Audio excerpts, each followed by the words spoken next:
Close your eyes and imagine you're standing in the heart of the Sahara Desert. Not on the edges where tourists take camel rides, but deep in the interior where there's nothing but sand and rock and silence. The temperature is 120 degrees. There hasn't been rain here in 3 years. The nearest water is 200 miles away. This is the most hostile, lifeless landscape on Earth, a place where nothing survives. Now imagine someone tells you that right beneath your feet, buried under centuries of sand, are the skeletons of hippopotamuses, the stone foundations of fishing villages, ceramic pots decorated with images of crocodiles and water birds, the preserved outlines of rivers that once flowed wider than the Nile. You'd think they were insane, but they'd be telling you the truth. Because 8,000 years ago, the Sahara Desert wasn't a desert at all. It was green. Not just green in a few scattered oases, but carpeted with grasslands and forests and wetlands stretching across an area larger than the continental United States. Elephants migrated across it. Giraffes browsed acacia trees. Lions hunted antelope through waist-high grass. And humans, thousands and thousands of humans, built thriving communities along rivers and lakes that no longer exist. Then, roughly 5,000 years ago, it ended. Not gradually over millennia, but catastrophically fast. Within a few generations, maybe even within a single human lifetime in some regions, one of the most dramatic climate shifts in recorded history transformed a flourishing paradise into the barren wasteland we see today. The rivers dried up, the animals fled or died, and an entire world of people, cultures, and ways of life simply vanished. Where did they go? What happened to them? And why did a region that had been green and wet for thousands of years suddenly collapse so completely? If you're listening to this to fall asleep, that's exactly why I make these. So maybe subscribe and leave a comment telling me where you are and what time it is. I love seeing Sydney at sunrise, Seattle at midnight, all layered together in the same moment. The story we're about to explore is one of the most fascinating mysteries in prehistoric human history.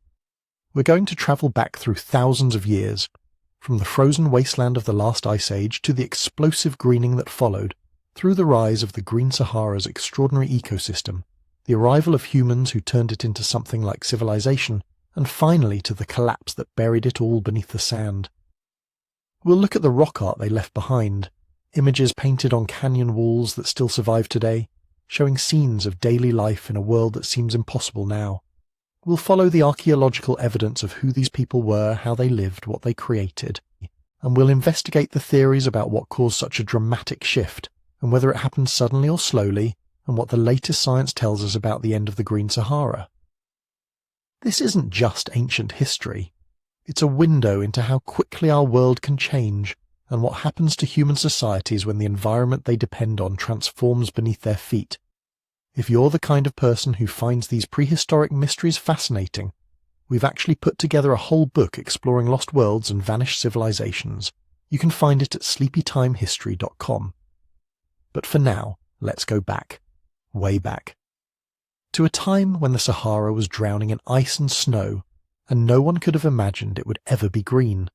26,000 years ago, the Sahara Desert was hell frozen over, and I mean that almost literally. Picture the landscape. Not the desert you know today, the one with scattered oases and occasional winter rains, but something far more extreme. A hyper-desert that made the modern Sahara look hospitable by comparison.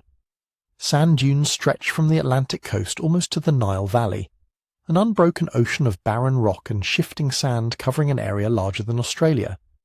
The dune fields, what geologists call ergs, extended hundreds of miles further south than the current desert margins. Places that are semi-arid grassland today were buried under sand seas deeper than skyscrapers are tall. This was the last glacial maximum, the peak of the most recent ice age, and while northern Europe and North America were covered in ice sheets miles thick, the Sahara was experiencing its own version of climate catastrophe. Here's the weird part. The Sahara wasn't frozen. It was just unimaginably dry, drier than it had been in hundreds of thousands of years. Some climate reconstructions suggest certain regions might have gone centuries without a single rainstorm. Not drought in the way we understand it, where rain is scarce but occasional. Actual absence of precipitation for longer than any modern human society has existed. Why? What could cause such extreme aridity? The answer lies in something called the intertropical convergence zone, or ITCZ if you want to sound smart at parties. This is basically the belt of heavy rainfall that circles the Earth near the equator, fed by warm, moisture-laden air rising from tropical oceans. Today, this rain belt migrates north and south with the seasons, bringing the West African monsoon that still brings some moisture to the southern edges of the Sahara. But during the last glacial maximum, everything was different. The massive ice sheets covering the northern hemisphere had fundamentally altered global atmospheric circulation patterns. Cold air pouring off the glaciers pushed the ITCZ far to the south, stranding North Africa in a permanent zone of dry, descending air. The same air circulation pattern that creates deserts in the first place, but supercharged and locked in position by the weight of all that northern ice. So the monsoon rains that might have reached the Sahara were stuck hundreds of miles south, watering equatorial Africa, while the north baked in perpetual drought. Archaeological evidence from this period is sparse for a very good reason. Nobody lived there, at least not in the deep interior.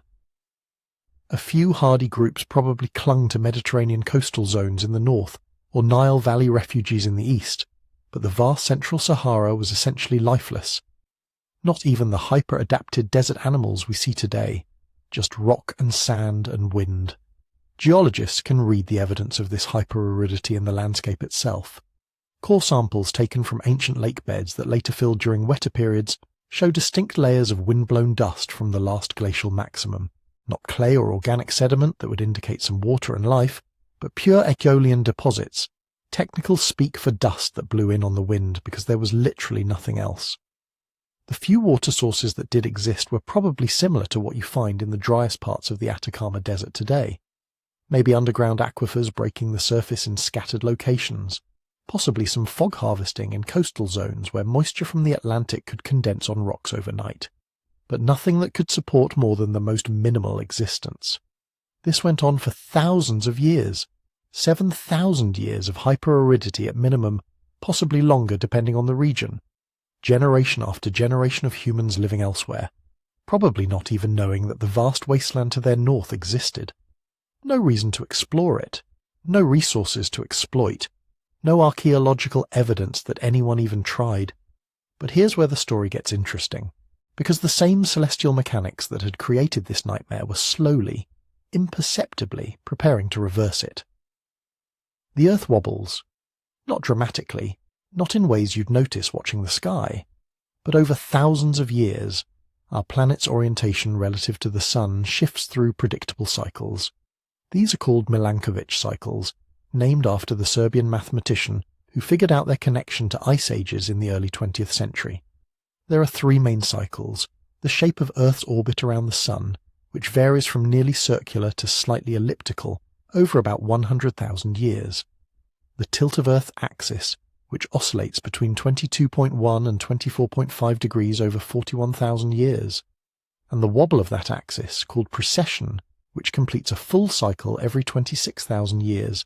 These cycles interact in complex ways, but their combined effect is to change how much solar radiation reaches different parts of the Earth during different seasons, and that in turn drives climate changes on a scale that makes modern global warming look like a hiccup. During the last glacial maximum, these orbital parameters were configured in a way that minimized summer heating in the northern hemisphere. Less summer heat meant less melting of the ice sheets. Less melting meant more ice accumulation. More ice meant more reflection of solar radiation back into space, which cooled things further in a reinforcing feedback loop. And all of that kept the monsoon rains locked far to the south, maintaining the Sahara's hyper-aridity. But around 19,000 years ago, the cycles began to shift. Earth's axial tilt started increasing slightly, making northern hemisphere summers marginally more intense. The precession cycle was moving the Earth's closest approach to the Sun from January to June. These changes were incremental, playing out over millennia, but their effects were cumulative.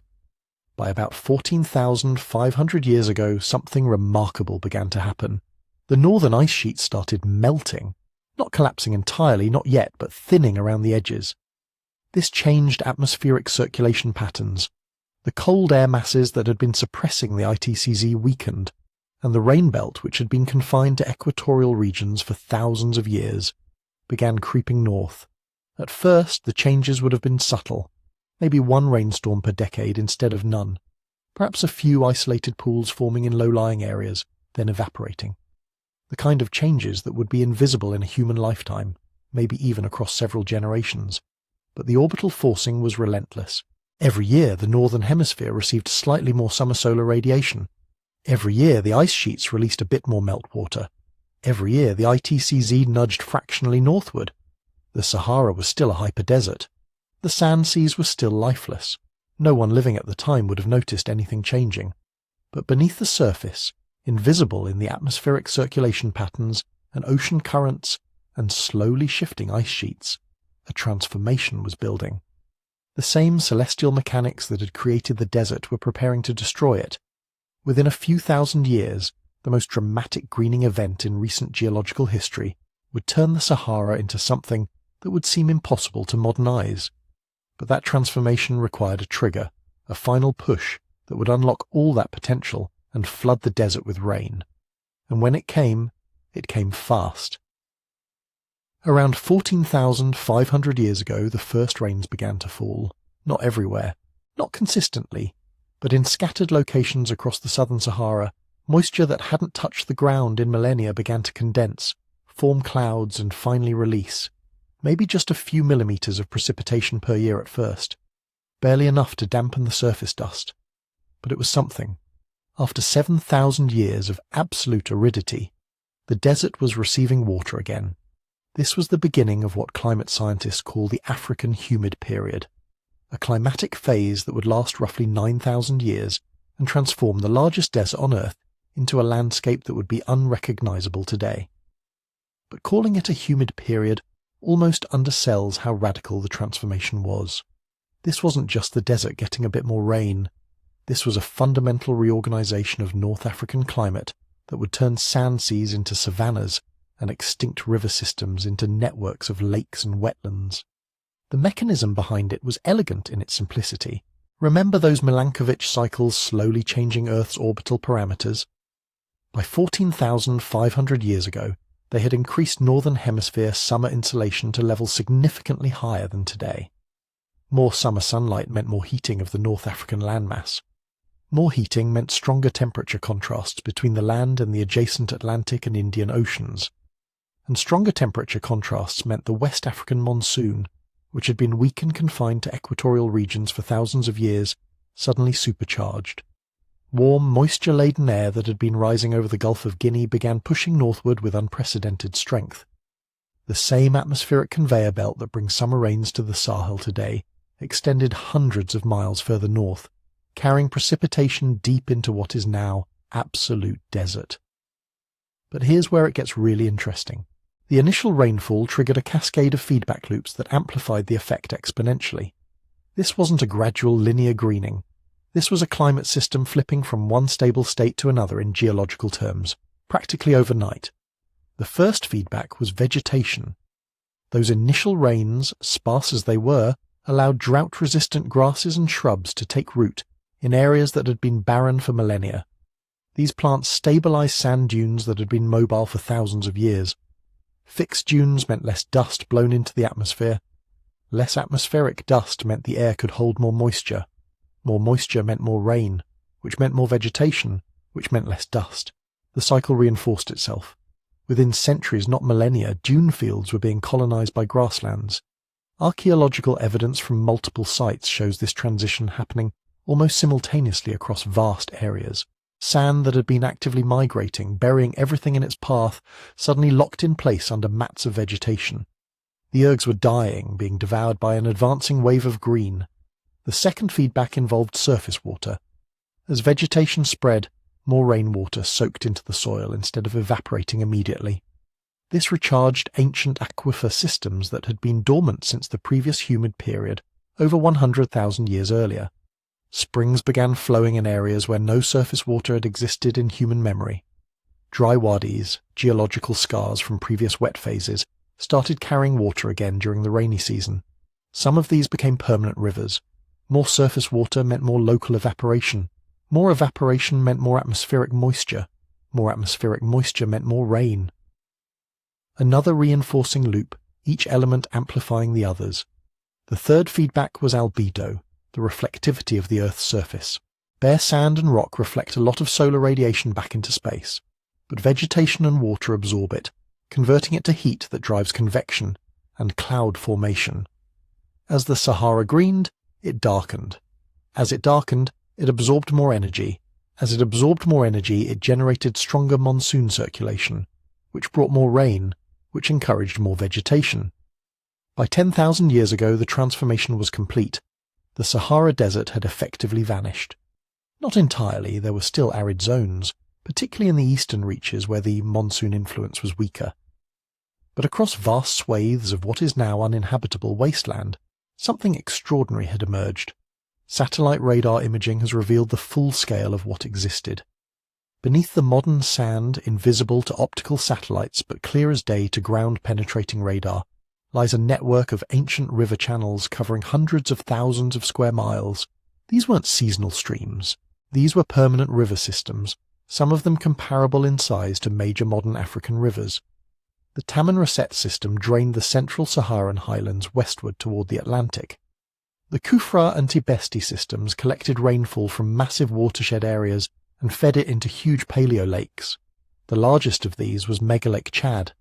Today, Lake Chad is a shallow, shrinking remnant covering maybe 1,300 square kilometers, depending on the season.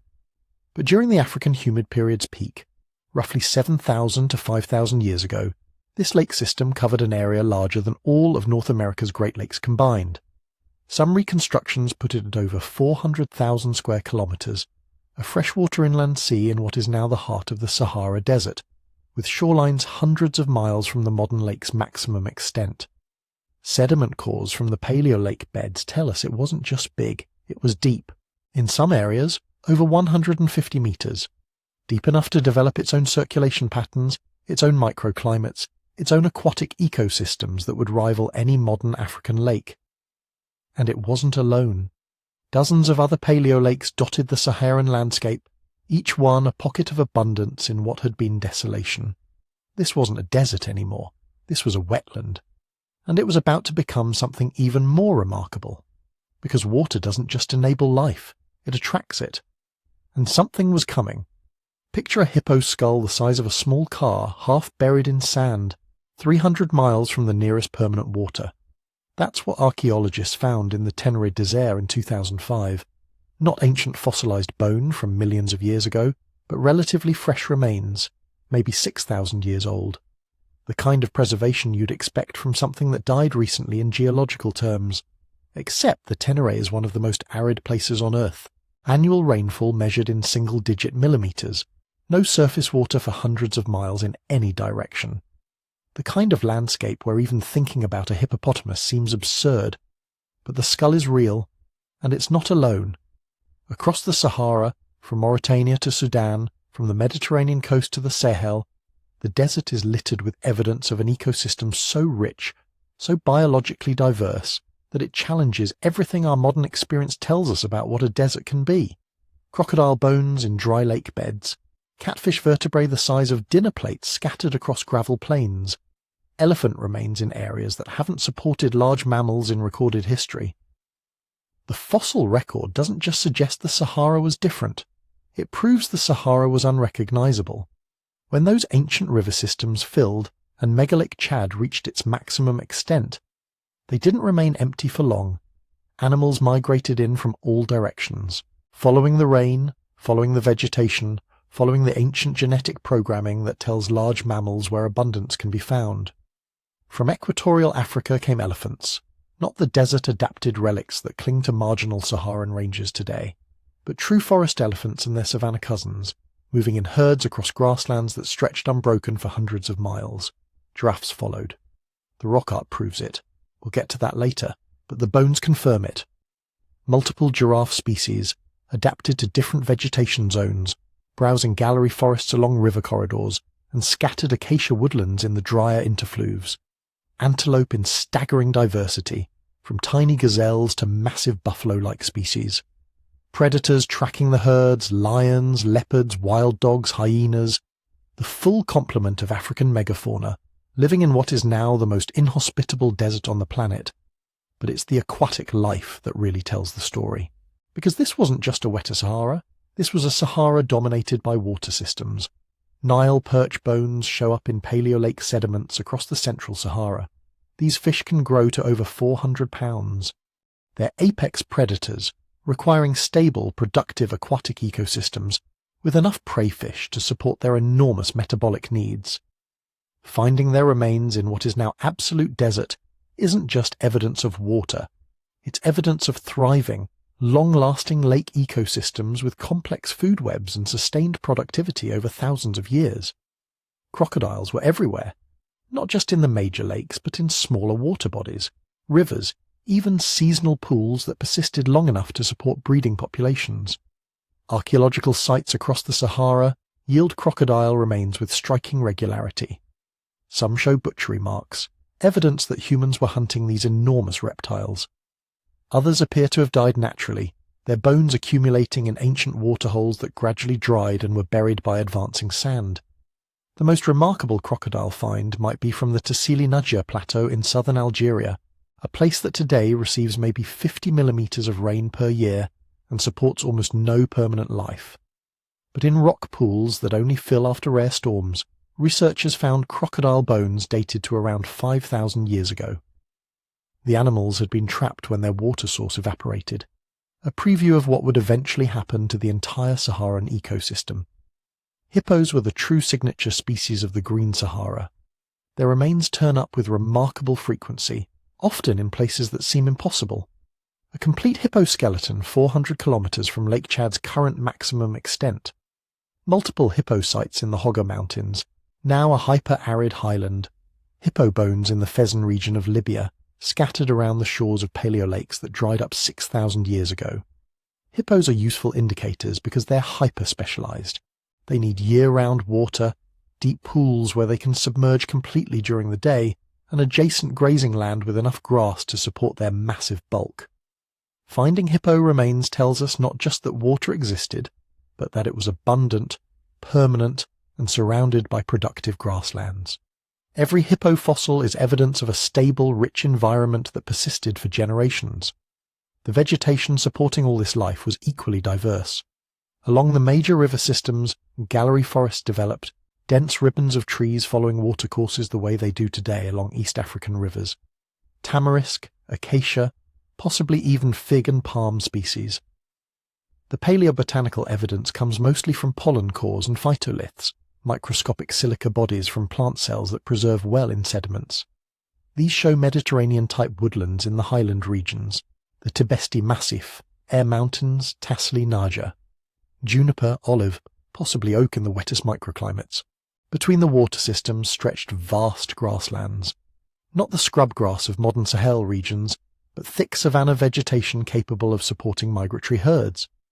The kind of grasslands you see today in the Serengeti or Masai Mara, stretching to the horizon, punctuated by scattered trees and seasonal waterholes.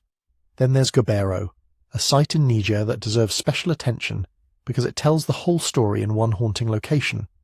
Discovered in 2000 by paleontologist Paul Sereno, Gobero sits on the edge of an ancient lake bed in what is now complete desert. The site contained over 200 human burials spanning roughly 5,000 years of occupation. But here's what makes it extraordinary. The burials represent two completely different populations who lived at the same location, but at different times.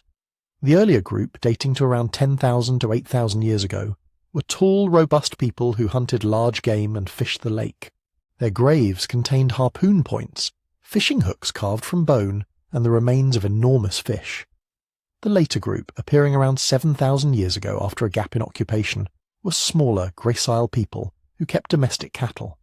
Same lake, same resources, completely different ways of life separated by a climate fluctuation that temporarily made the region uninhabitable.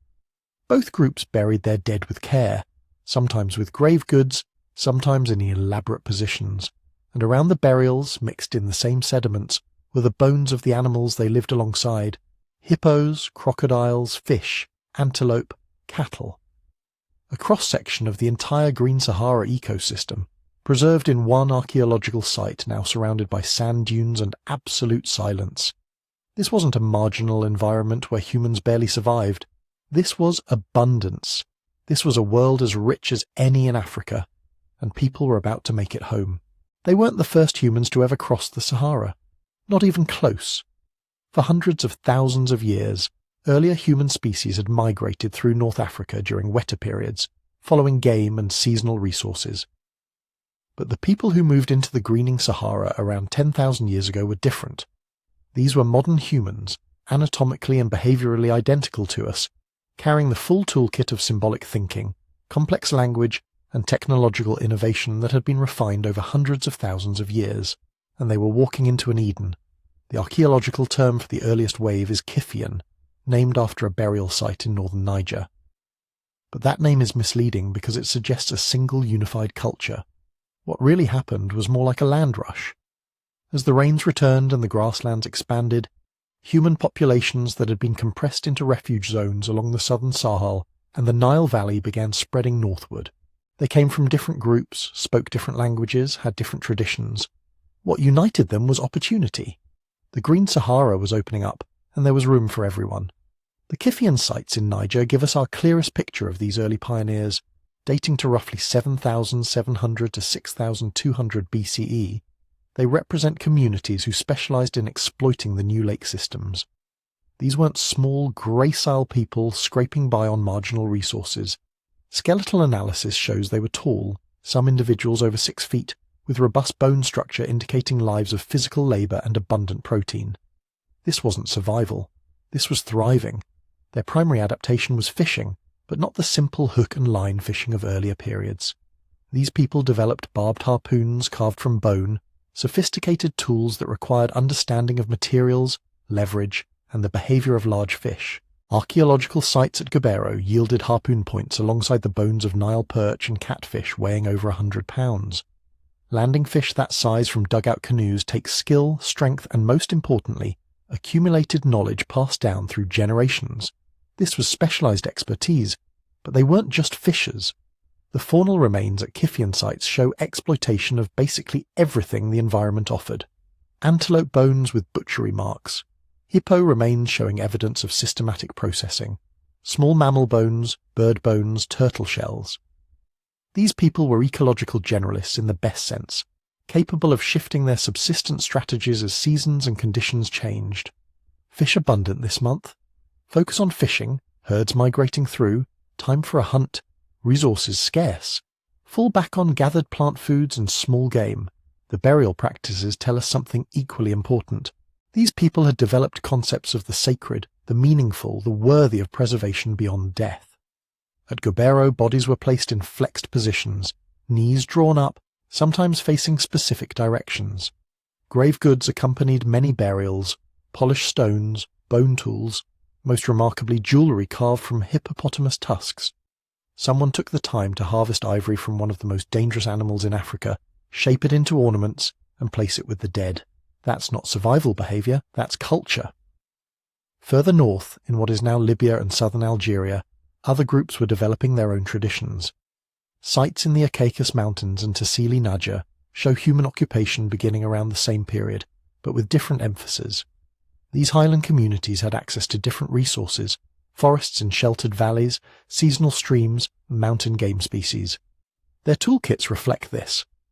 More emphasis on projectile points for hunting, groundstone tools for processing plant foods, evidence of early ceramic production, pottery fragments that might be among the oldest in Africa.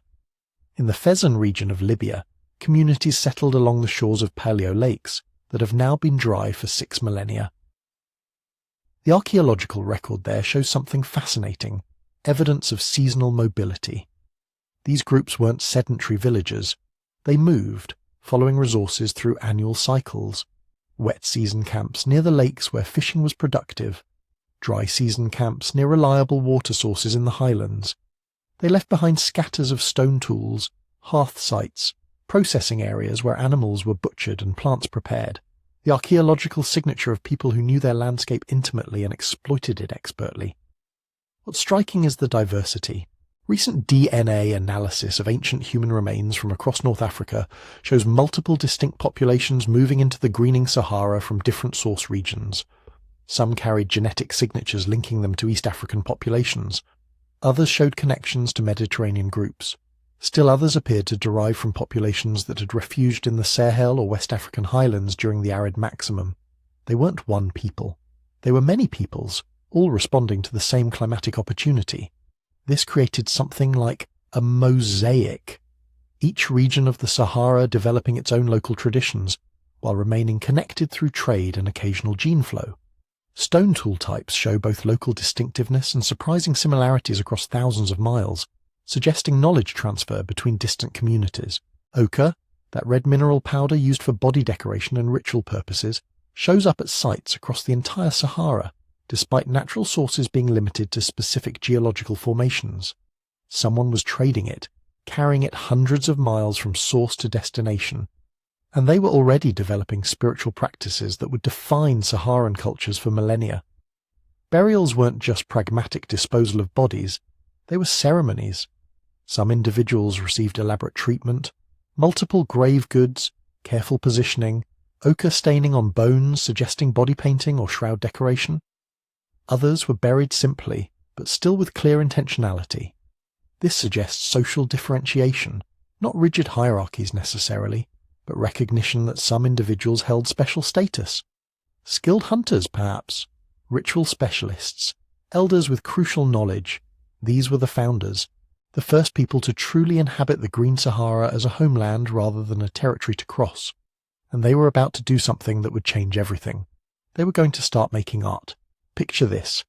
You're standing in a sandstone canyon in southern Algeria, 900 miles from the nearest ocean, surrounded by some of the most barren landscape on Earth. The temperature outside is 120 degrees, nothing green for hundreds of miles in any direction. You duck into a rock shelter to escape the heat, and suddenly you're staring at swimmers. Not modern graffiti, not recent vandalism. Paintings thousands of years old showing human figures with arms outstretched, legs kicking, bodies horizontal in water that hasn't existed here for 6 millennia. Rendered in ochre and charcoal on rock that has preserved them better than any museum ever could. This is Tassili Nadja, what some archaeologists call the Sistine Chapel of the Desert. Over 15,000 individual images cover the rocks here, engravings pecked into stone, paintings applied with brushes or fingers or blown through hollow reeds, some faded to near invisibility, others so vivid they could have been made yesterday. They span at least 7,000 years of continuous artistic production, maybe longer. And they tell the story of the Green Sahara better than any archaeological excavation ever could. The earliest images belong to what researchers call the wild fauna period, sometimes the Bubalus period after the extinct buffalo species that dominates these scenes.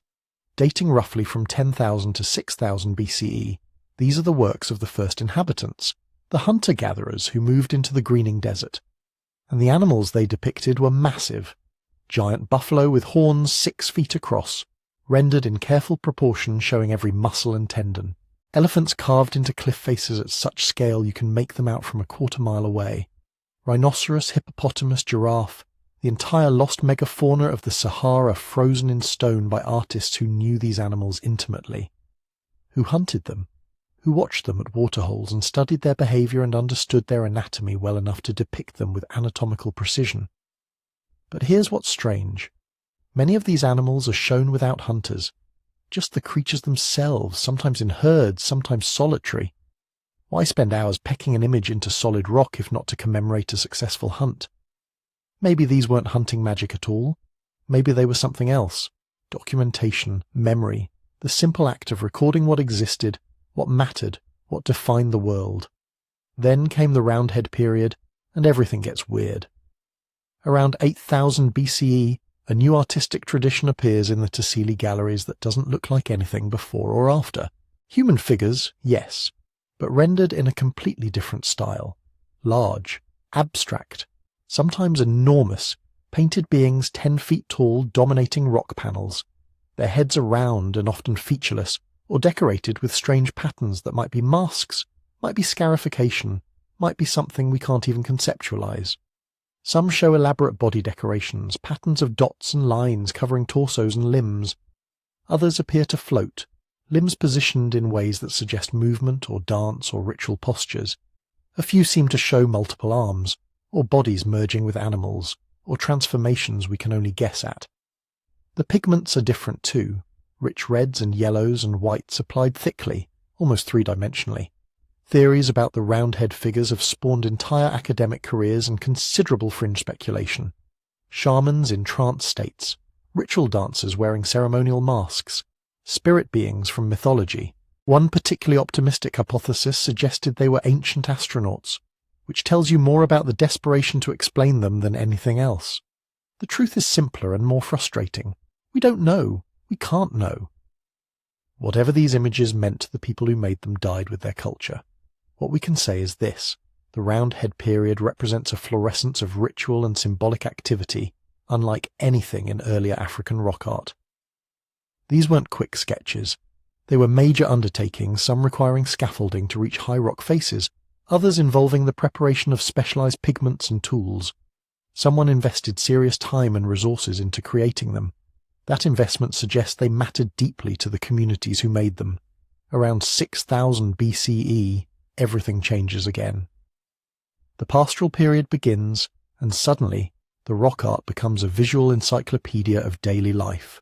Herds of cattle, hundreds of individual animals rendered with spotted hides and curved horns and swaying tails. Human figures tending them, some clearly identifiable as men, women, children.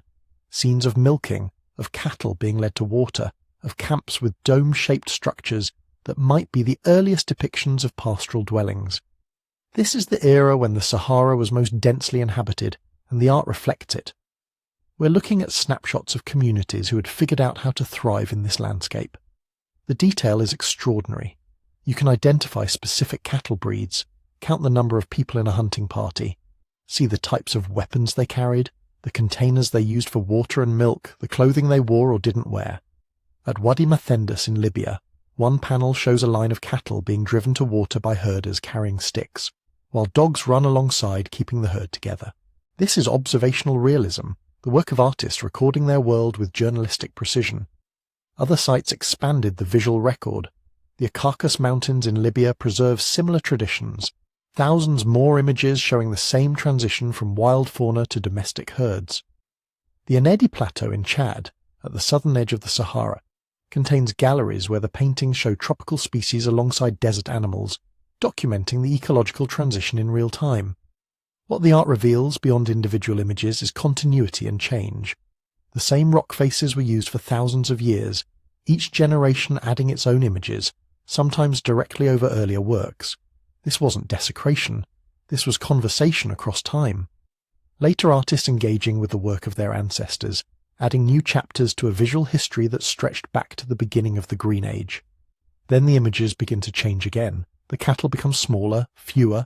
Wild animals start disappearing from the compositions. Human figures appear less frequently. The final phases of Saharan rock art, from around 3000 BCE onward, show increasing emphasis on horses and eventually camels, animals adapted to aridity. The desert was returning, and the artists were documenting its arrival just as faithfully as their ancestors had documented the green world's birth. The last paintings at Tassili show scattered herds in sparse landscapes, exactly what you'd expect if artists were recording a dying world. But the paintings don't just show what was disappearing. They document what might be the most important agricultural revolution you've never heard of. Somewhere between 8000 and 6000 BCE, people in the Sahara began keeping cattle, not just hunting wild aurochs when opportunity presented itself, actually managing herds, controlling breeding, moving animals between pastures, depending on them for survival. This was pastoralism, and it happened in the Sahara at roughly the same time, maybe even earlier, than cattle domestication in the Near East. Which raises a question that has consumed archaeologists for decades. Did Saharan people independently domesticate African aurochs, or did they adopt an innovation that spread from somewhere else? The evidence cuts both ways, and that's what makes it fascinating. Genetic analysis of modern African cattle breeds shows they carry DNA from both Near Eastern and North African wild populations. Some archaeological sites in the Central Sahara show cattle remains dating to 8000 BCE, potentially predating the earliest Near Eastern domestication. But those early dates are contested, and the fragmentary bones don't always clearly distinguish wild from domestic animals. Other sites show sudden appearance of cattle around 6500 BCE, suggesting introduction rather than local development, Maybe it doesn't matter. Maybe both things happened. Maybe different groups in different parts of the Sahara experimented with managing wild aurochs, while others encountered domestic cattle from migrating Near Eastern pastoralists and adopted the practice wholesale. What matters is the result. By 6000 BCE, cattle herding had become the dominant way of life across the Green Sahara, transforming both the landscape and the people who lived there. The transformation is visible in the archaeological record. At Gobero, that archaeological site in Niger where the Kiffian fisher hunters had lived during the early humid period, a new people appear around 5200 BCE, the Tenarian culture. Physically different from the Kiffians, shorter, more graceful, built like people adapted to mobility rather than strength, and they buried their dead very differently. Tenarian graves show something the Kiffian burials rarely do: elaborate grave goods, pottery vessels placed near the head, polished stone axes and jewellery made from bone and stone. One burial contained a woman and 2 children arranged face to face, arms positioned as if embracing, frozen in a final gesture of protection or affection that has survived 5,000 years. This isn't just disposal of the dead. This is grief made tangible, evidence of emotional bonds strong enough to demand ritual expression. But the most telling artifacts are the ones you find at every Tenarian site. Pottery sherds with distinctive residues on their inner surfaces. When archaeologists analyze these residues using gas chromatography, they find lipids, fat molecules that can be traced to specific sources, and what they find is milk. Not meat fat, which would indicate cooking, not fish oils, which dominated earlier periods. Milk from cattle, sheep and goats, evidence that these people weren't just herding animals for meat. They were milking them. This changes everything.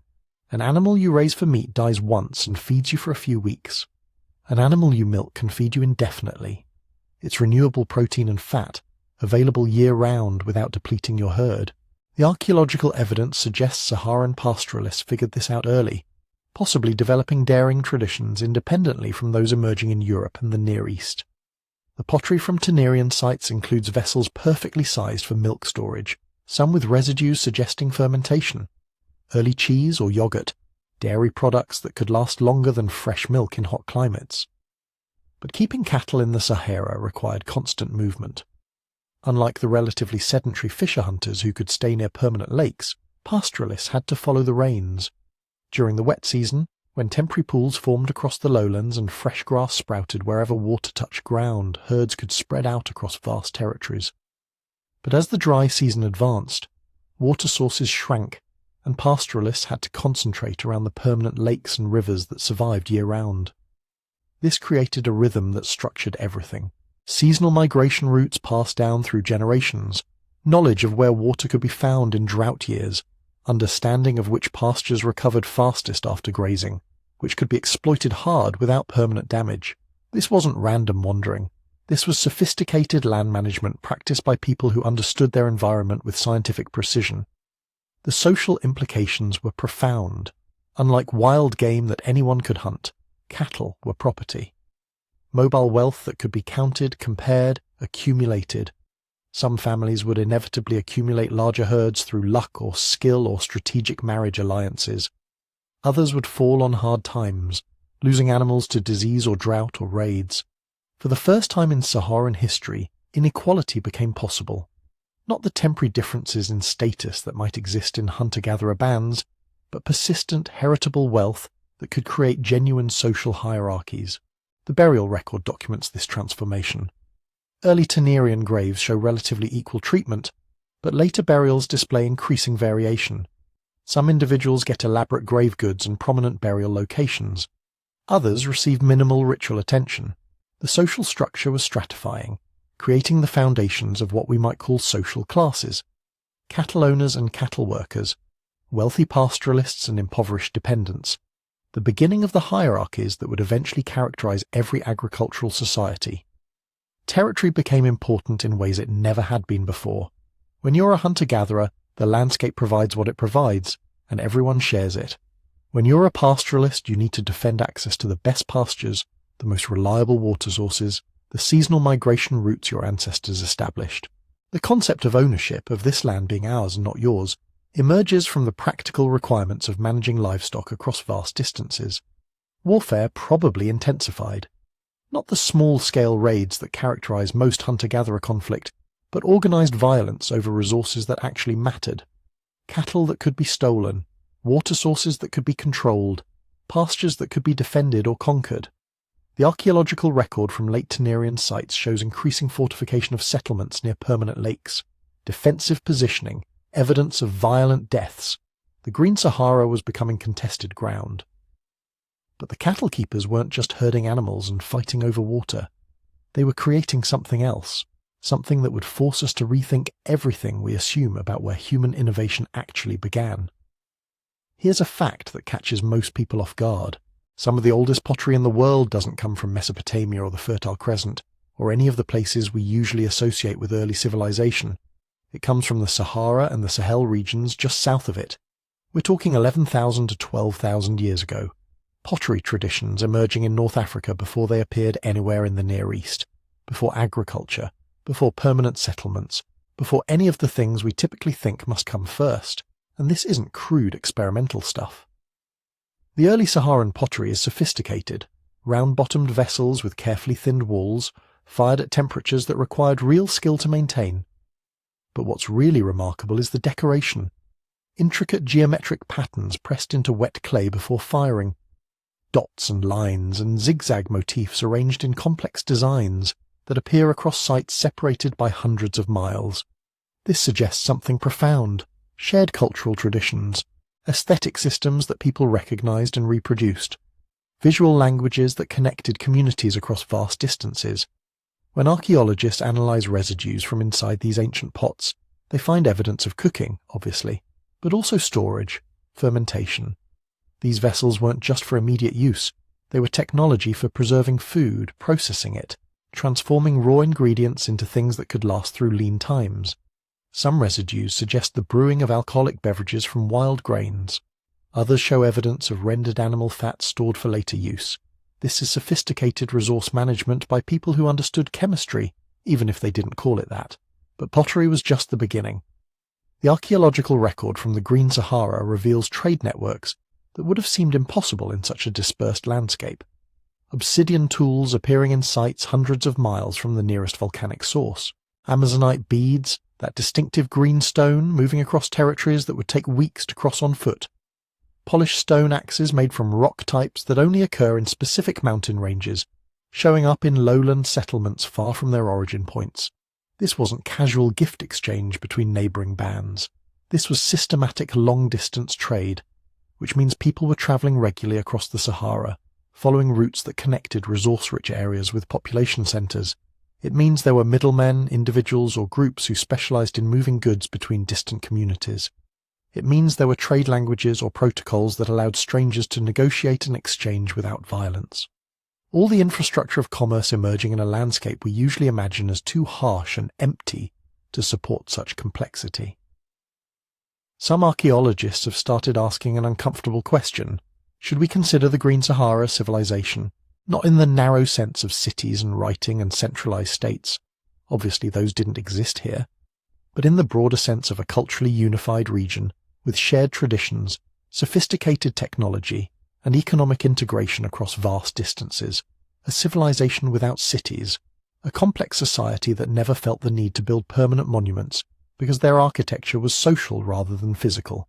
The evidence keeps pushing in that direction. Sites in the central Sahara show evidence of early plant cultivation, not full agriculture, but something more than just gathering wild resources. Processing stations where people systematically harvested and prepared wild grains. Sorghum, millet, other plants that would eventually become African agricultural staples, showing early signs of human selection. Larger seeds, tougher seed coats, characteristics that suggest people were saving and replanting the best specimens generation after generation. This is proto-agriculture, the fuzzy boundary zone between foraging and farming, and it was happening in the Sahara. At the same time, similar experiments were underway in the Near East and China and Mesoamerica, which raises the possibility that agriculture isn't something that was invented once and spread everywhere. Maybe it's something humans keep discovering whenever conditions are right, whenever populations grow dense enough and wild resources become predictable enough that cultivation starts making sense. The Saharan experiments never fully transitioned to agriculture, at least not in the way we see in other regions. The environment was too unstable, the rains too unpredictable to support complete dependence on cultivated crops. But the knowledge was there, the skills were there. People understood plant life cycles, knew how to encourage useful species, had developed tools for processing seeds and grains. If the climate had remained stable, if the humid period had lasted another few thousand years, we might be talking about Saharan agricultural civilizations as confidently as we discuss Mesopotamian or Egyptian ones. Instead, what we get is a snapshot of human potential, a demonstration that cultural complexity doesn't require the environmental stability we usually assume is necessary. That innovation can flourish in mobile societies just as readily as sedentary ones. That the old narrative, the one where civilization begins with farming, which leads to cities, which leads to writing, which leads to everything else, that narrative is too simple, too linear, too blind to the other paths human societies have explored. The Green Sahara challenges every assumption we make about where complexity comes from. These people created art that has survived 8,000 years. They developed technologies independently that we usually credit to other regions. They built trade networks spanning distances that would have required months to traverse. They experimented with agriculture and animal domestication and social organization, and came up with solutions we're only beginning to recognize as sophisticated. And they did it all in a landscape that was already beginning to betray them. Because even as Saharan peoples were building their networks and refining their technologies and creating their culture, the climate was becoming unstable. The rains that had sustained everything were starting to fail. Not everywhere at once. Not in an obvious catastrophic way that would have made the danger clear. Just subtle shifts, seasonal variations, bad years becoming slightly more common. The kind of changes you might not even notice until it's too late to adapt. Here's what nobody tells you about paradise. It's never as stable as it seems. The Green Sahara wasn't some eternal garden, frozen in perfect balance for thousands of years. It was dynamic, fluctuating, subject to forces that people living there could never have understood. The monsoons that brought life weren't constant, they pulsed. Some years strong, some years weak, some decades generous, others stingy. The lakes rose and fell, the grasslands expanded and contracted. Communities that had thrived for generations could find their territories becoming marginal within a single human lifetime. But around 8,200 years ago, something different happened. Not a gradual shift or a bad season or even a bad decade. This was a climate disruption sharp enough to leave a signature in ice cores from Greenland, lake sediments from East Africa, and the archaeological record of the Sahara itself. We call it the 8.2 kiloyear event, and it demonstrates something terrifying about how interconnected Earth's climate systems really are. The trigger was nowhere near Africa. Halfway around the world, in what's now Canada, an enormous glacial lake had been held back by retreating ice sheets for thousands of years. Lake Agassiz, bigger than all the modern Great Lakes combined. An inland sea of ice-cold freshwater sitting on the landscape like a geological time bomb. And around 8,200 years ago, the ice dam failed, catastrophically. Within months, maybe even weeks, an almost incomprehensible volume of fresh water dumped into the North Atlantic, enough to raise global sea levels by several feet, enough to fundamentally disrupt the ocean circulation patterns that drive climate across the entire northern hemisphere. The Atlantic meridional overturning circulation, the great conveyor belt of warm and cold water that moderates temperatures from the Arctic to the tropics, it weakened dramatically. Maybe even shut down entirely for a brief period. The effects rippled outward like shock waves through the climate system. Europe got colder, the Mediterranean became drier, and thousands of miles away the African monsoon, that seasonal pulse of moisture-laden winds that had sustained the Green Sahara for millennia, it weakened, significantly. For Saharan communities, the change would have been obvious but probably not immediately catastrophic. The rains came later than expected, or ended earlier, or simply weren't as heavy as usual. Lakes that normally filled to the brim stayed low. Grasslands that should have been lush remained sparse. Rivers that flowed year-round began experiencing dry seasons. The archaeological evidence shows what happened next. At Gobero, that cemetery site in Niger where hundreds of burials tell the story of continuous occupation across thousands of years, there's a gap, a period when nobody was there. or at least nobody was burying their dead there. The Kiffian people, those tall hunter-fisher-gatherers who had thrived during the early humid period, they disappear from the record. Not everywhere, not all at once, but from enough sites in enough regions that the pattern becomes unmistakable. Where did they go?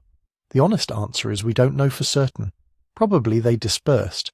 Small groups moving toward areas where the climate remained more favourable, following retreating water sources, migrating temporarily to the Sahel or the Nile Valley or other refuge zones where lakes and rivers still provided reliable resources. This wasn't extinction. This was adaptation under pressure. The same pattern human populations had been executing for hundreds of thousands of years whenever conditions changed. But here's what makes the 8.2 kiloyear event different from the final collapse that would come later. The climate recovered. Not immediately, not smoothly, but within a few centuries the monsoon strengthened again. The rains returned, lakes refilled, grasslands recovered, and people came back. Maybe not the exact same populations, maybe not to all the same places, but the Sahara became green again, livable again. The Tenerian culture, the group that appears in the archaeological record after the gap, they might have been descendants of the Kiffian populations that had dispersed, or they might have been different groups moving into territories that had temporarily emptied. The pottery styles are different. The burial practices show some variations, but the fundamental pattern is the same. Hunters, fishers, gatherers, and increasingly cattle keepers, exploiting the same landscape their predecessors had occupied. Except the landscape wasn't quite the same. The lakes that refilled after the 8.2 kiloyear event were slightly smaller. The rainfall patterns slightly less reliable. It's subtle enough that you'd need detailed climate records to see it clearly. But the trend was there. The Green Sahara had survived the disruption, but it came back diminished, like a forest regrowing after a fire, alive, functional, productive, but not identical to what had been there before. And the people who returned were different too. They'd learned something during those difficult centuries, that the rains could fail, that lakes could dry up, that even in paradise nothing was guaranteed. Some communities probably developed more mobile lifestyles, ready to move quickly if conditions deteriorated. Others might have diversified their subsistence strategies, adding pastoralism to hunting and gathering so they'd have options if wild resources became scarce. The 8.2 kiloyear event was a warning, a preview of what could happen when large-scale climate systems shifted. Most of the people living through it probably didn't recognize it as such. How could they? They had no framework for understanding global climate dynamics. No way to know that melting ice in Canada could affect rainfall in Africa. No reason to think that the disruption was anything more than a particularly bad run of dry years that eventually ended. But in hindsight, we can see it clearly. The Green Sahara was vulnerable. The climate system that sustained it was connected to forces far beyond anyone's control. And the window of habitability, which had seemed so generous, so permanent, was already beginning to close. The real collapse was still thousands of years away, but the instability was already there, written in lake sediments and pollen cores and the gaps in the archaeological record.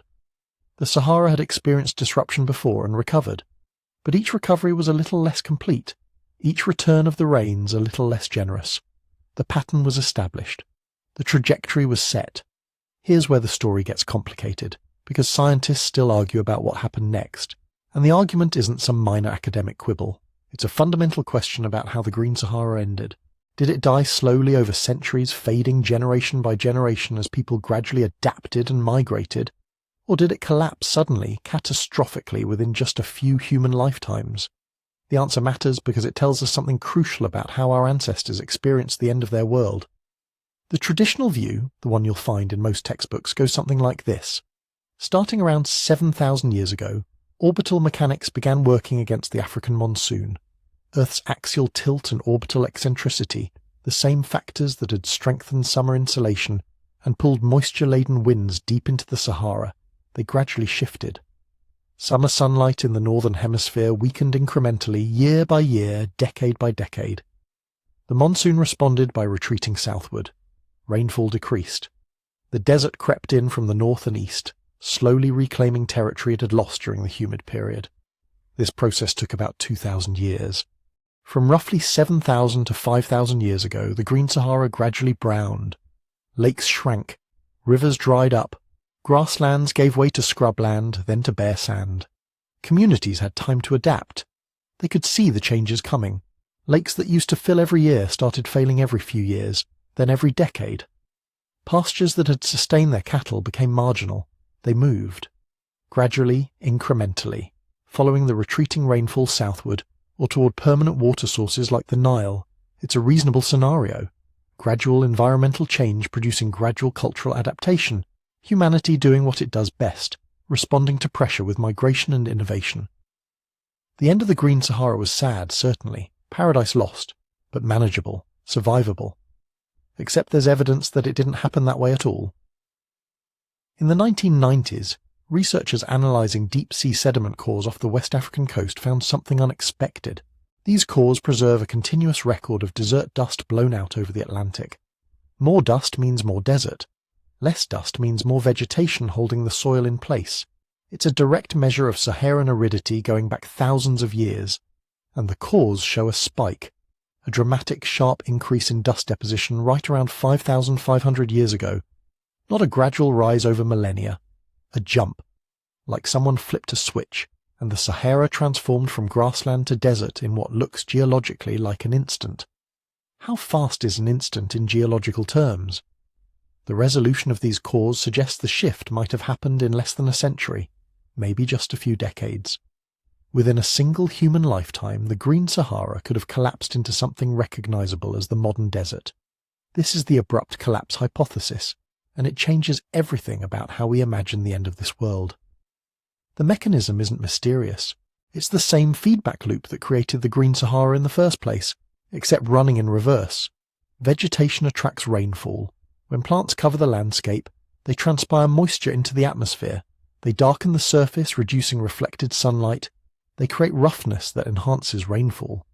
But when the vegetation starts dying, when drought kills off enough plants, the feedback reverses. Less vegetation means less moisture recycling.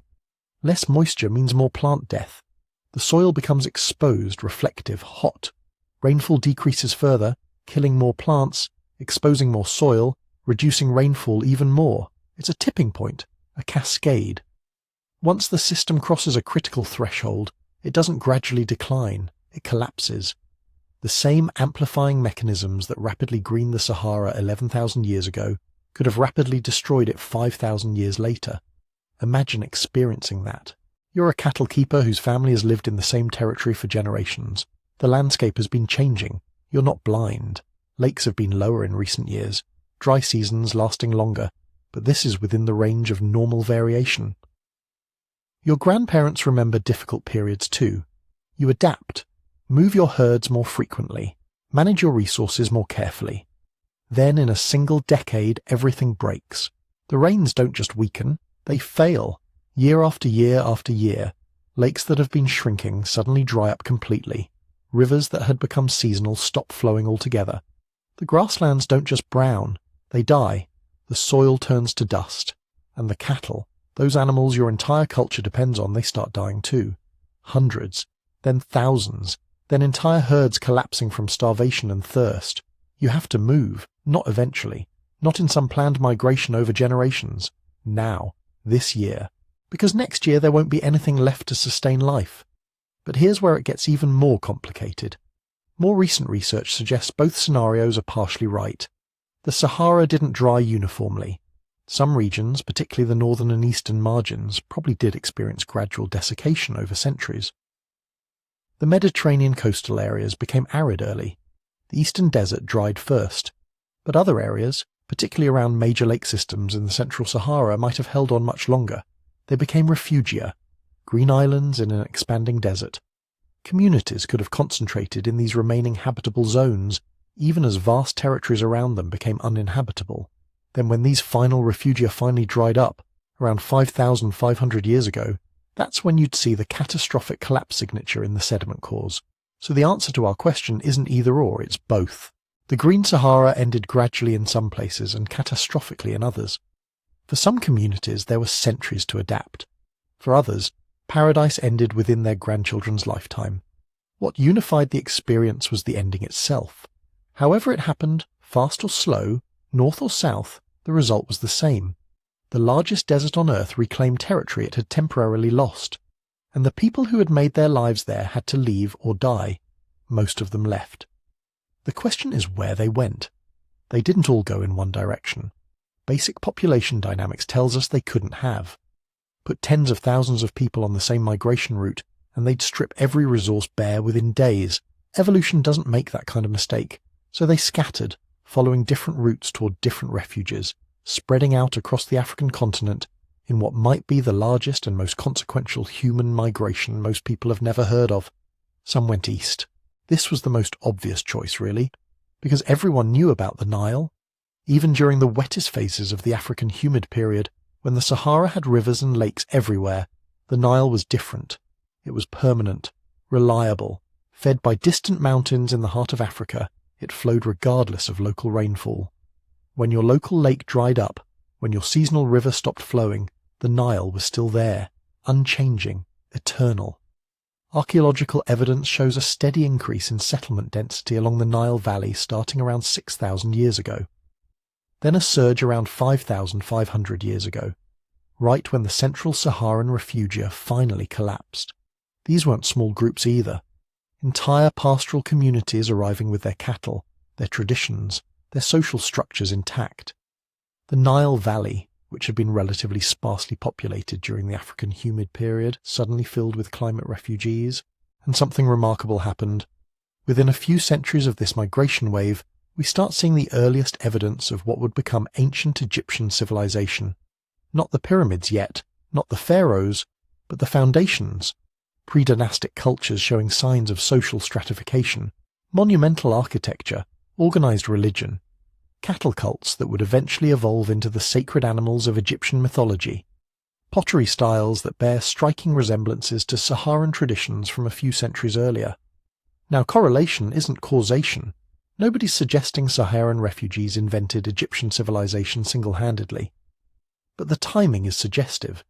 You have a population of sophisticated pastoralists, people who had spent millennia managing large herds, organizing seasonal migrations, coordinating labor across multiple communities, people who had developed complex social hierarchies because you can't manage thousands of cattle without some kind of administrative structure. They arrive in the Nile Valley bringing all these organizational skills, all this accumulated knowledge about large-scale resource management. And within a few centuries you see the emergence of one of history's great civilizations. Maybe that's coincidence. Or maybe the death of the Green Sahara was, in a strange way, the birth of pharaonic Egypt. But the Nile wasn't the only destination. Other groups went south following the retreating rainfall into the Sahel and beyond. This migration is harder to trace archaeologically because it wasn't a movement into a single concentrated area like the Nile Valley. It was a dispersal across a vast region stretching from the Atlantic to the Red Sea. The Lake Chad Basin became a major refuge.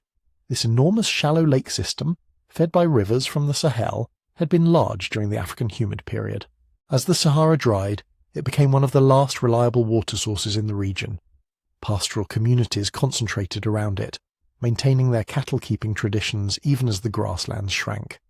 Some of their descendants are still there today, maintaining remarkably similar lifestyles to what archaeological evidence suggests their ancestors practiced 5,000 years ago.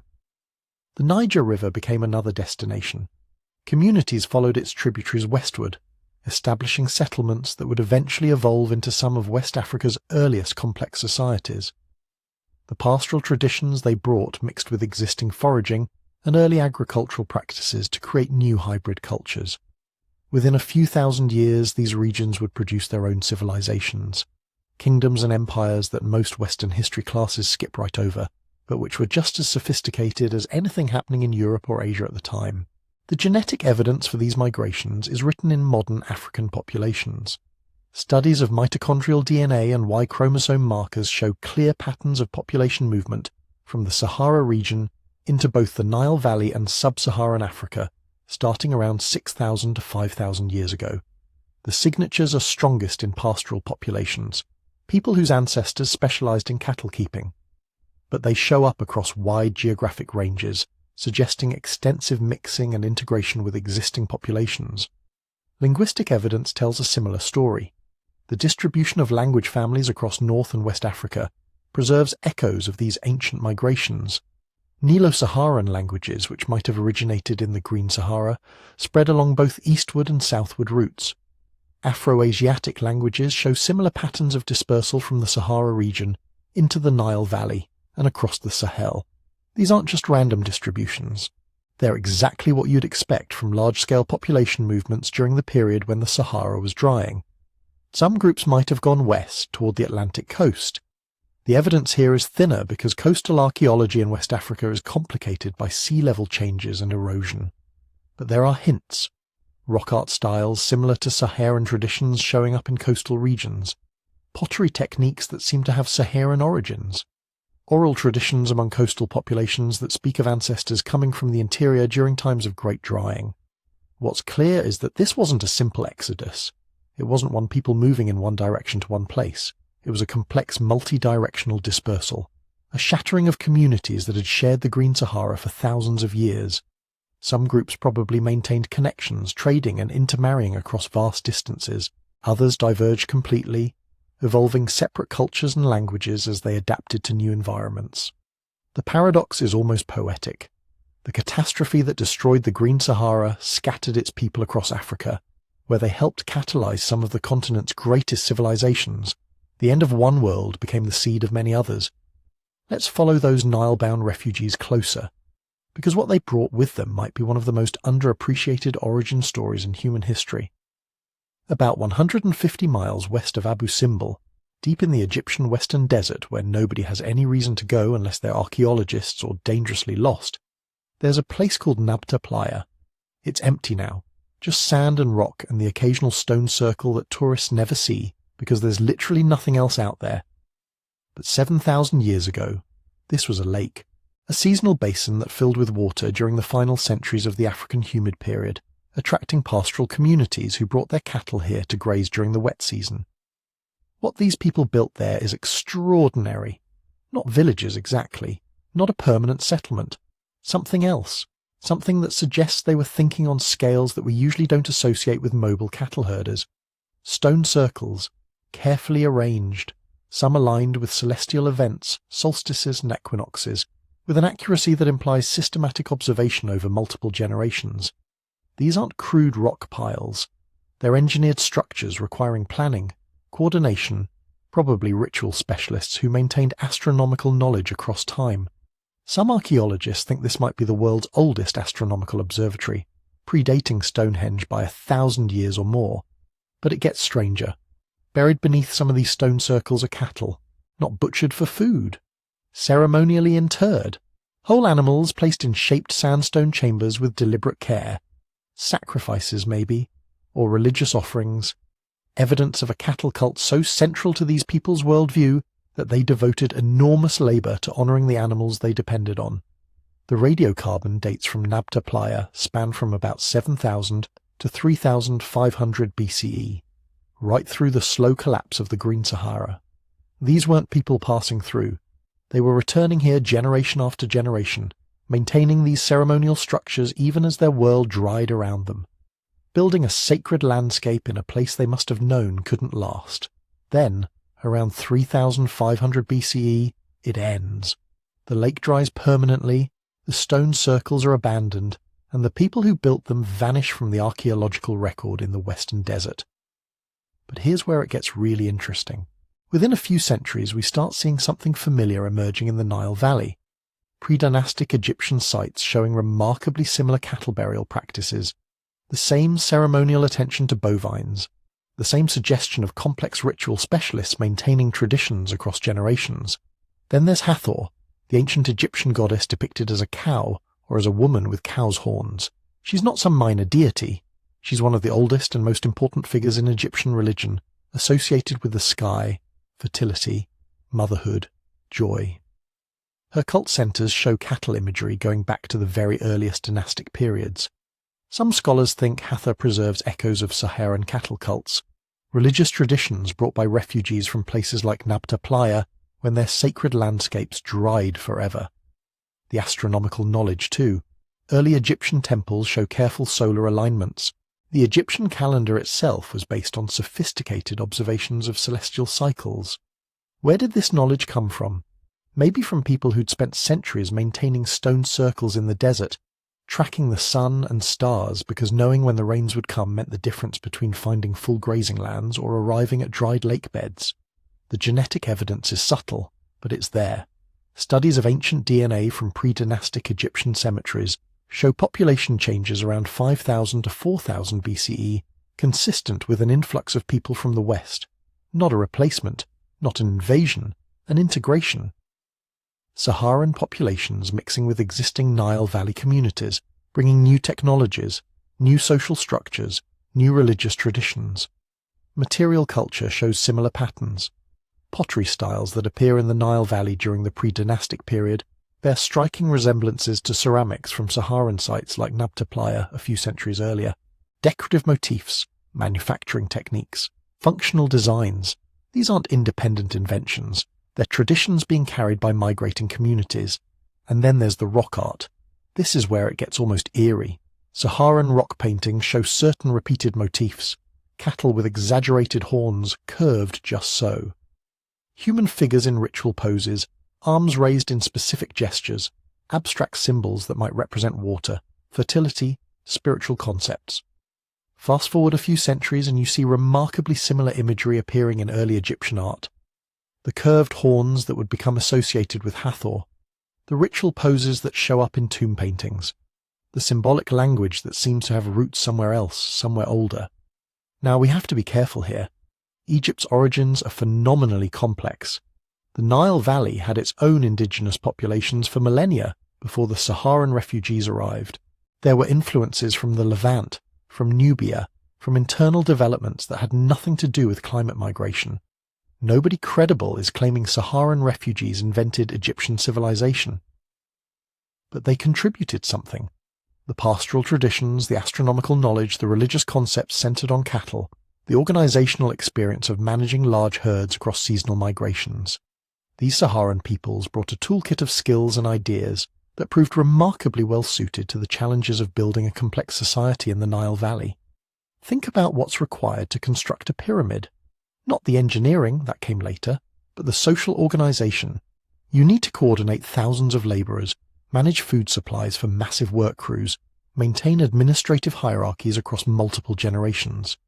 These are the same skills required to manage pastoral communities across seasonal migrations, move thousands of cattle from summer pastures to winter grazing grounds, coordinate multiple family groups, maintain social hierarchies that ensure cooperation without constant conflict. Maybe the Saharan refugees didn't build the pyramids, but maybe their descendants remembered how their ancestors had organized complex seasonal movements, managed large populations, coordinated labor on monumental projects like the stone circles of Nabta Playa. Maybe that cultural memory, those organizational traditions, became part of the foundation on which pharaonic Egypt was built. The desert gave its gift to the Nile, not just water from rare rains, but people, knowledge, traditions refined over millennia in a landscape that had taught them how to thrive in impossible conditions. When that landscape finally died, what it had created lived on, transformed into something even its creators might not have recognized. The modern Sahara is still keeping secrets. Vast ones.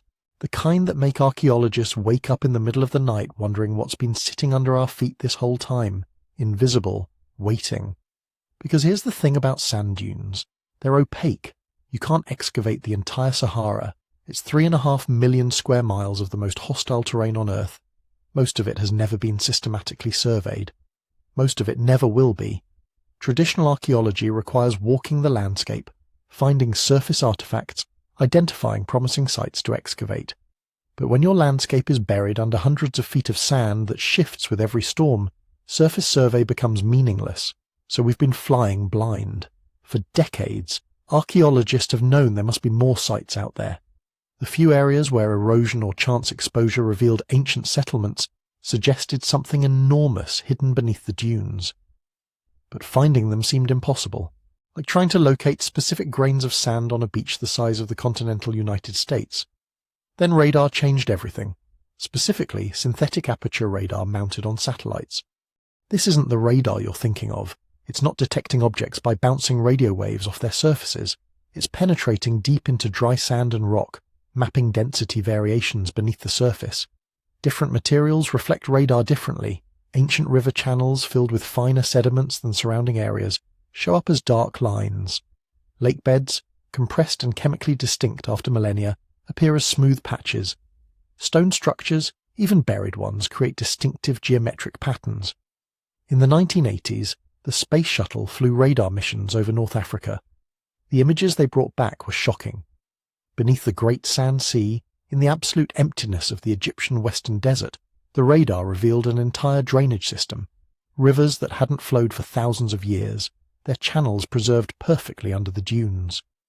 Not small streams, major watercourses, some of them wider than the Thames extending for hundreds of miles. One of these buried rivers was so large that researchers nicknamed it the Kuwait River, after the region where its ancient delta would have emptied into what was once a vast inland basin. The radar showed tributary systems, meandering channels, even what appeared to be oxbow lakes. A complete hydrological network frozen in time, invisible to anyone standing on the surface but perfectly preserved beneath sand that had protected it from erosion. These weren't theoretical reconstructions based on geological modelling. These were direct observations, maps of an actual landscape that existed when the Sahara was green, now buried but not destroyed. And if the rivers were still there, what else had the sand preserved? Modern satellite technology has gotten exponentially better since those early shuttle missions. LiDAR, light detection and ranging can now map subtle elevation changes across vast areas, revealing structures invisible to the naked eye. Multispectral imaging can detect differences in soil chemistry that indicate ancient human activity, even beneath sand cover. Ground-penetrating radar has become portable enough that researchers can drive it across accessible areas of the desert, creating three-dimensional maps of everything buried in the first several meters below the surface. What they're finding is staggering. Lake shorelines visible from space, preserved as subtle elevation changes where wave action once deposited sediments. These aren't small ponds. Some of these ancient lakes were the size of Ireland, their shorelines showing evidence of multiple levels indicating thousands of years of fluctuating water levels. Around these buried shorelines, remote sensing detects density anomalies consistent with human settlement. Places where soil chemistry suggests long-term habitation, where stone tool manufacturing left chemical signatures that persist, thousands of years after the tools themselves were buried or blown away. Stone tools themselves are everywhere, and I mean everywhere. Archaeological surveys in the few accessible areas of the Sahara routinely find artifact scatters covering dozens of square miles. Not concentrated sites, just endless distributions of worked stone, hand axes, scrapers, projectile points, cores from which blades were struck. The density suggests these weren't occasional hunting camps. These were landscapes that supported substantial human populations for extended periods. Extrapolate that across the entire Sahara, and you're looking at stone tool distributions covering areas the size of small countries. Evidence of human presence on a scale we're only beginning to comprehend.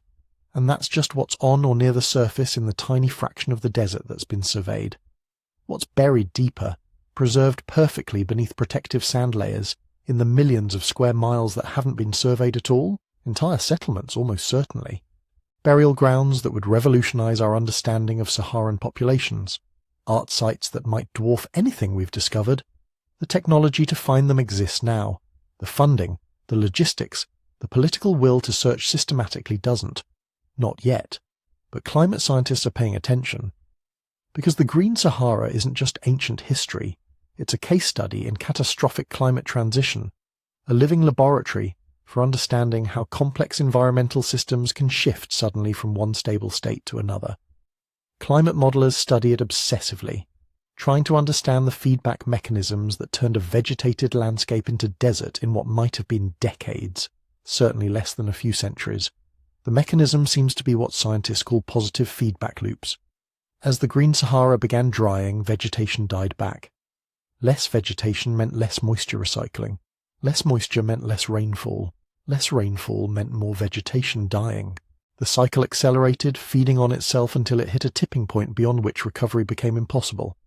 The system didn't gradually transition from green to dry. It collapsed. This terrifies climate scientists because we're seeing similar feedback mechanisms potentially developing in modern climate systems. The Amazon rainforest generates much of its own rainfall through moisture recycling. If deforestation reduces forest cover below a certain threshold, the system might collapse catastrophically, transforming rainforest to savanna in a generation. The Arctic tundra stores massive amounts of methane in permafrost. As warming releases that methane, it accelerates warming, releasing more methane. Same deadly spiral. The Green Sahara proves these catastrophic transitions aren't theoretical. They happen. They've happened before, and they can happen faster than the societies experiencing them can adapt. An entire world lived there, thrived there, created art that still moves us thousands of years later. Then climate shifted, and that world ended. Not gradually, not with centuries of warning. Fast enough that the people living through it probably couldn't fully comprehend what was happening until it was too late to stop. The Sahara remembers. Beneath the sand, entire chapters of human history wait. Some of them we'll find eventually. Others might stay buried forever, their stories lost but their existence certain. A humbling reminder that everything we build, everything we create, exists at the mercy of systems vastly more powerful than ourselves. The sand can preserve, but it can also erase, and sometimes the only difference is time. The Sahara looks empty. Fly over it and you see nothing but sand and rock stretching to every horizon. Lifeless, sterile, a blank page. But that's the trick of it. The Sahara isn't empty at all. It's one of the most densely layered landscapes on Earth. A palimpsest of human experience written in stone and bone and buried riverbeds, each layer telling a story we're only beginning to read. Think about what this place has witnessed. 10,000 years ago, it was Ice Age wasteland, hyper-arid, almost uninhabitable. Then the rains came and transformed it into something unrecognizable. Lakes the size of countries, rivers that would dwarf anything in Europe today. Forests and grasslands teeming with elephants, giraffes, hippos, and people. Millions of people over thousands of years, hunters who tracked game across endless savannas, fishers who built villages along rivers we can now only detect from space, herders who developed entire cultures around their cattle, artists who painted their world onto stone with such skill that their work still makes us pause in wonder. They weren't primitive, they were ingenious. They invented pottery independently. They created trade networks spanning thousands of miles. They developed sustainable ways of living in environments we can barely survive with modern technology. For 5,000 years they thrived in a landscape that seemed permanent, that must have felt eternal. Then it ended. The rains failed, the rivers dried, the animals left or died, and the people faced an impossible choice: stay and perish, or leave behind everything they knew. Most chose to leave. They migrated to the Nile, to West Africa, to the highlands of Ethiopia. They carried their knowledge with them, their survival skills, their cultural innovations. Egypt might never have risen without them. The civilizations of the Sahel owe their origins to Saharan refugees. The genetic and cultural legacy of the Green Sahara echoes through Africa and beyond, invisible threads connecting the modern world to a paradise that vanished beneath sand. But somewhere under those dunes, the past persists. Ancient rivers still trace their courses in stone, their channels protected by the very sand that buried them. Settlements wait beneath protective layers, their artifacts preserved better than anything left exposed to weather. Stories we haven't found yet, technologies we haven't rediscovered, art that might change how we understand human creativity and resilience. The Sahara remembers. And maybe that's the real lesson here, that landscapes aren't permanent, that civilizations rise and fall at the mercy of forces beyond their control, that everything we build exists in dialogue with climate, with environment, with systems we can never fully master. But also that human beings are spectacularly adaptable, that we've survived impossible transitions before, that our ancestors navigated catastrophes that would break us and somehow found ways forward. If you've enjoyed this journey through deep time, through vanished worlds and buried histories, please consider liking this video and subscribing to the channel. Let us know in the comments where you're listening from tonight, whether you're drifting off in New York or Melbourne or somewhere between. And if you want to explore more stories like this, more forgotten chapters of human history, check out our book on prehistoric secrets at sleepytimehistory.com. There are so many more worlds waiting to be rediscovered. Somewhere beneath the Sahara's dunes a river still waits, its channel carved deep into bedrock, its story preserved in stone, waiting for the rain that might never come again. But waiting nonetheless, patient as only geology can be, remembering when the desert was green.